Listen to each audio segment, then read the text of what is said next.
One of the things that I've kind of learned from over the years, I mean, I did a lot of bean counting, looking at accommodations, how they're used. I looked through the data for all these years. There was just so much variability in practice.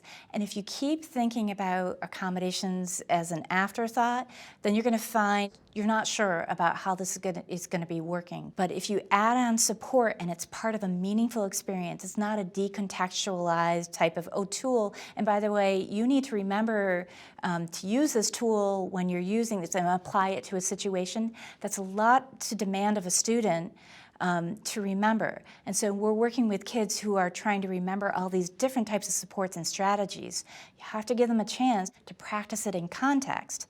So switching to more of an accessibility type of approach, you're giving a chance to say, oh yeah, remember I used it with this type of experience, I used it here, I used it in this other type of experience, and I remember using it with my friends, and oh yeah, we talked about it. And if you use these line guides, it's so much easier. And at the end of the test, I'm so tired. I have to tell you, my own daughter was telling me she gets so tired, she's in 4th grade, she gets tired during testing, and she's a native speaker. She was telling me sometimes she wants to fall asleep, and she did that the other day.